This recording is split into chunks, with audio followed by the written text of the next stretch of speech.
You believe in past lives? I don't not believe. I think there's a certain amount of undeniable genetic memory that people have. I think that's probably where things like ophidiophobia and arachnophobia come from, fear of snakes and spiders, because I think that a lot of that probably comes from there's a memory of you either watching someone die from it or you getting bit and surviving, and it gets through the DNA and it gets to people today. Yeah. Because there's certain people that they, for no reason, they'll see a snake and they just fucking freeze. Whereas other people see a snake and it's just like, oh, well, stay the fuck away from that. But it doesn't have that same visceral reaction. The same fear. There's things that people know, like to be scared of big teeth and scary things. And that's why kids are scared of monsters, right? It's because we evolved around big cats and things were eating us and wolves. Yeah, saber-toothed tigers and shit. Yeah, that's, I think. Prehistoric animals, man. I think those memories are in our DNA. So I have a feeling we have no idea what kind of information is stored that passes on from your genes. Yeah. Like one of the things I've noticed about my kids is they have very specific talents that I have, very specific. And also that like some other members of my family have, like my uncle's an amazing artist. And I'm always like, how much of that is genetic? Like, where's that coming from? Right. Like, where's this a bit, like my youngest daughter is fucking incredible. Her artwork's amazing. Like I watch her draw and I'm like, Jesus Christ, like she's 12. I'm like, how are you so good? Like she's like, there's something I think that kids get from their parents. And maybe that is what past lives are. And maybe when someone has a seance or some shit and you know, they tell a story about a past life, maybe that's in there somewhere, like deep in that DNA file code, right? system. Yeah. It's all, I mean, we could get down the rabbit hole here, but it's, you know, that DNA code. We don't know. You don't know what the fuck. We don't know what's in there. Oh, like it's in with animals, right? Like I got a dog. He's a golden retriever, sweetest dog in the world. But like if that dog sees shit outside, he rolls around in it. Like he knows to roll around. Like I don't know what the fuck kind of instinct that is, but that's like in his system. Yeah. It's a very specific thing. You know, if he sees a squirrel, it's on, bitch. Yeah. Like I'm here to kill squirrels. You know, like it's on. Squirrels and birds and shit like that. He wants to chase them. For him, it's squirrels. He's the squirrel killer. But well, that's probably. I mean, that's the rodents, like small rodents and shit, were what wolves were eating back then. It must be, or taken down, like. Because my daughter has a Chihuahua. She has this little tiny Chihuahua Whippet mix. He's the shit.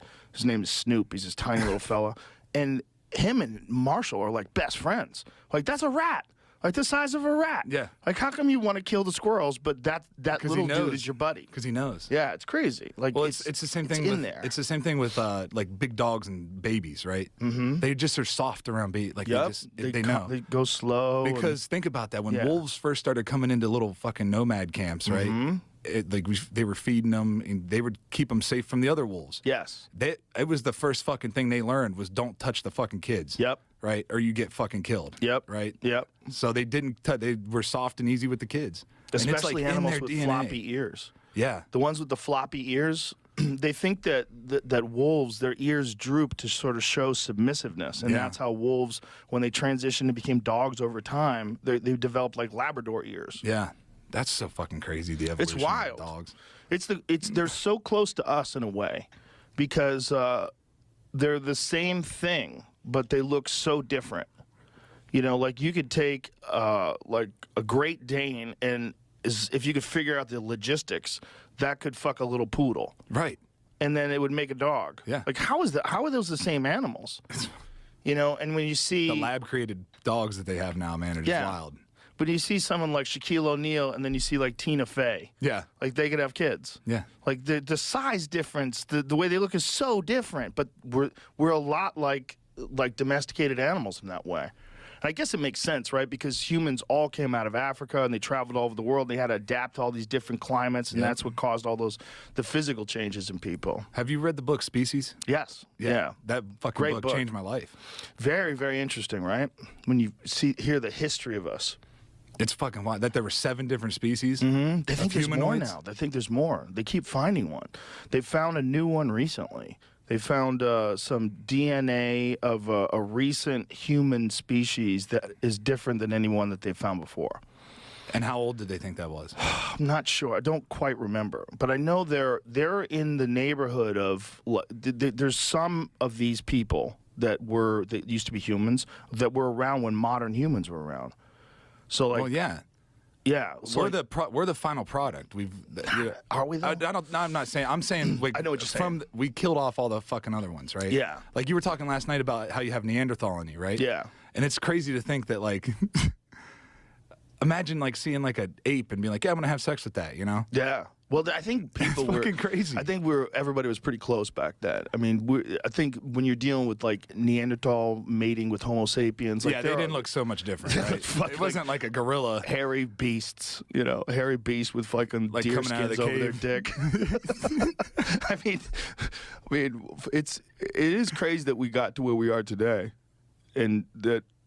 It's wild, the evolution of humans. Yeah. Now they're turning into like these fucking super nerds that are just Yeah, they like fucking get on genderless. genderless, fucking No testosterone. soy boy, fucking. It's weird. Out of control, man. It makes me crazy. I think that's the future. I mean, I know it's not so good for you guys like you and I, but I think for the future, it seems like that's where this race is I think headed. that's why we try to fight it so hard. It's like I think so. I think there's part of it it goes with against men. everything in our DNA to fucking Yeah. be like that. Well, you have this DNA that did evolve through war and conflict and fighting off predators, and it gets ignited during a football game or it gets ignited during a fight. Like, and Yeah. it's like, yeah, and you I'm feel glad alive. I'm glad you brought this up because I was talking about this on another podcast a couple weeks ago, and I'm just trying to get my thoughts here and how I explained it. Sports were invented by dudes practicing to hunt. Yeah, Like they're like, how can we fucking get ready to go hunt? or practicing war. Yeah, we're practicing war, we're practicing hunting. Yeah. Like that's where sports come from. So that's why there's like this deep spiritual connection between battle and sports. Yeah. And hunting. It all kind of goes together. It was a great transition for me to get into bow hunting. I bow hunted when I was a kid too, but that was kind of like my escape. Football and bow hunting were my escape as a kid. That's where I just stayed in the woods, man, because if not, I was just a loose fucking cannon.